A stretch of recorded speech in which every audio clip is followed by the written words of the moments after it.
हो गया। चलो, आज हम लोग जो है प्रयागराज कुंभ में आए हैं और बहुत ही अच्छा, सबसे अच्छा जो शिविर हमें लगा जो है, इसमें प्रभु श्री राम जी के वनवास और उनके पूरे जीवन काल में कहाँ कहाँ वो उस वनवास में गए हैं, बहुत ही अच्छा इसका चित्रण, सचित्र चित्रण के साथ कौन सा स्थान है, पूरा बहुत ही अच्छा गहन रिसर्च करके उसका एक पूरा फोटोग्राफी यहाँ पे बहुत अच्छे बनाए गए हैं, जिसके लिए प्रदर्शनी है, जिसके लिए यहाँ पे पूज्य डॉक्टर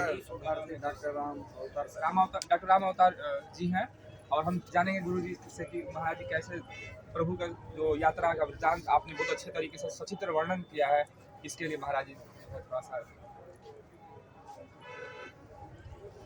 जय सीताराम। भगवान राम के संबंध में जितना साहित्य है, रामायण और अन्य ग्रंथ, पुराण आदि पढ़ने के बाद ये अनुभव होता है, भगवान श्री राम ने जीवन में 4 यात्राएं की। पहली यात्रा गुरु वशिष्ठ जी की आज्ञा से, दूसरी यात्रा विश्वामित्र जी के साथ, तीसरी यात्रा 14 वर्ष के वनवास की, और चौथी यात्रा राजा राम की तीर्थ यात्राएं हैं। अपने ग्रंथों में, विशेष रूप से पुराणों में, इनका वर्णन विस्तार से मिलता है। योग वशिष्ठ में भी इसका विस्तार से वर्णन मिलता है। हमने लगभग 50 वर्ष लगाकर केवल 2 यात्राओं का हम शोध कर पाए। अयोध्या जी से जनकपुर तक जाना और वापस आना, और अयोध्या जी से रामेश्वरम तक आने जाने का हमने शोध किया। लोग श्रीलंका को लंका मानते हैं, लेकिन शास्त्र सम्मत ये मुझे नहीं लगता, इसलिए हमें अभी नहीं पता कि लंका कहाँ है। श्रीलंका को हम लंका नहीं मानते। पहली यात्रा के अभी तक 42 स्थल मिले हैं। जैसे वो अयोध्या जी से दिखाता चला जी, ये देखिए, प्रथम स्थल है यज्ञ स्थल। मखोड़ा नाम का गांव है, मनोरमा नदी के किनारे, बस्ती जिला, उत्तर प्रदेश। ये वहाँ कुंड बना हुआ है। राजा दशरथ जी ने श्रृंगी ऋषि की सहायता से यहाँ उत्कृष्ट यज्ञ किया था। वाल्मीकि रामायण कांड 1 अध्याय 22 श्लोक नंबर 11 से 24 तक की है। मानस में कांड 1 दोहा 205 से कांड 1 दोहा 208 चौपाई नंबर 4 तक। अब इसका प्रमाण क्या है? आज भी हजारों लोग यहाँ पुत्रेष्ठ यज्ञ करते हैं जिनको संतान उत्पन्न नहीं हुई होती। अब एक उदाहरण के लिए, गांव का नाम मखोड़ा है। मखोड़ा क्यों? अवधि में यज्ञ को मख कहते हैं, इसलिए मख से बिगड़कर मखोड़ा हो गया। यहाँ से राम जी सरयू नदी के किनारे किनारे चलते हैं। पहली रात्रि ये विश्राम करते हैं। ये श्रृंगी आश्रम शेरवा घाट सरयू जी के किनारे हैदराबाद जिला रहेगा, लेकिन वास्तव में अब अयोध्या हो गया।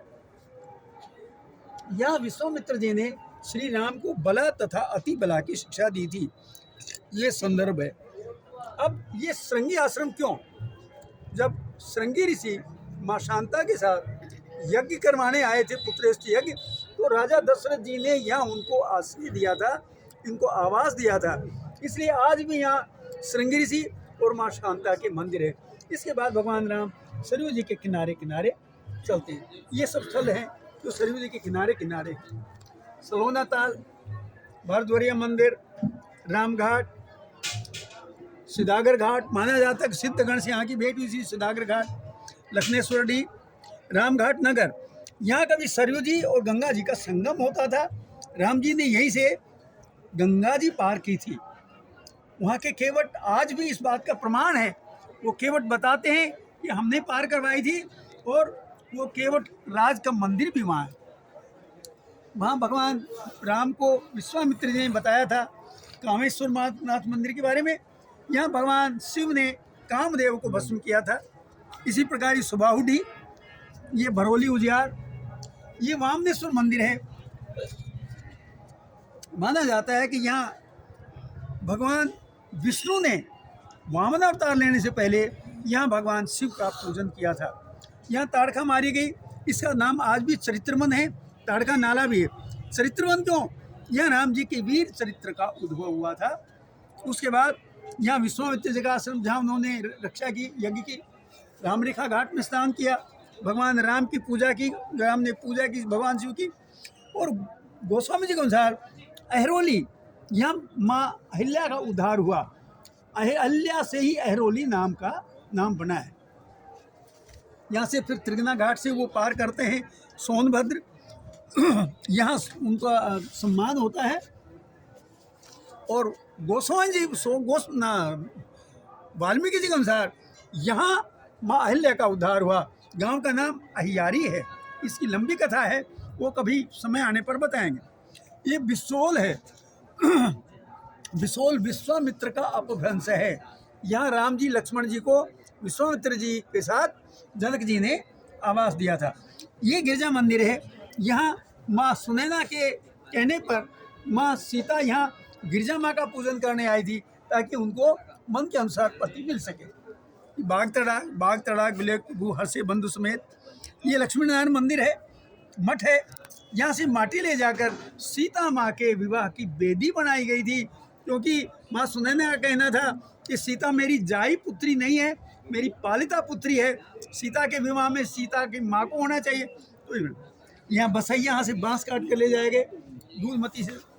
अब ये जानकी मंदिर है, यही माँ सीता पली बड़ी थी और यही उनका बचपन बीता है। ये रंगभूमि है जहाँ धनुष तोड़ा गया। यह धनुष के टुकड़े दूर दूर जाकर गिरे थे। वाल्मीकि रामायण में बहुत विस्तार से इसका वर्णन किया है। यहाँ विवाह हुआ। इसके बाद आगे बढ़ते हैं। यहाँ ये एक पड़ाव है जहाँ बारात का एक पड़ाव पड़ा, ये दूसरा यहाँ माँ की चौथाड़ी हुई, और ये डेरवा है। बारात ने डेरा डाला था, इसलिए गांव का नाम आज भी डेरवा है। ये दोहरी घाट, दोहरी अर्थ, दोहरी का मतलब है भगवान विष्णु और भगवान राम। तो यहाँ दो हरि का मिलन हुआ, इसलिए दोहरी घाट है। ये राम जानकी मंदिर। अब हम चलते हैं भगवान राम के वनवास पर। ये प्रथम दिवस तमसा पर उन्होंने वास किया। यहाँ से रथ घुमाया। यहाँ अयोध्या के लोग बैठकर रोए। दाह का अर्थ होता है इकट्ठे बैठकर उधन करना। उसके बाद राम जी ये बेलसूती नदी पार करते हैं, इसको अब विसुही कहते हैं। फिर ये सीताकुंड सुल्तानपुर में आते हैं। यहाँ से भद्रथी नदी पार करते हैं, इसका नाम सकरनी है। ये देवघाट से मोहनगंज से चंदिका नदी पार करते हैं, इसका वर्तमान नाम सही है। यहाँ से बालुकुनी नदी पार करते हैं, इसका नाम बकुलाई है। अब राम जी श्रृंगबेरपुर आते हैं। ये संध्या घाट है, राम जी ने संध्या की थी इसलिए संध्या घाट। यहाँ राम जी ने रात्रि विश्राम किया और यहाँ से केवट ने चरण धोए और वो गंगा पार करके कुरई उतरे। माँ सीता ने कुरी करके यहाँ शिवलिंग की स्थापना की थी, इसीलिए इस गांव का नाम आज भी कुरई है। तई दिन भयो विपट तो आशा, यहाँ रात को विश्राम किया। अब भगवान राम त्रिवेणी संगम पर आते हैं। ये भारद्वाज ऋषि का आश्रम में भारद्वाज जी से भेंट होती है।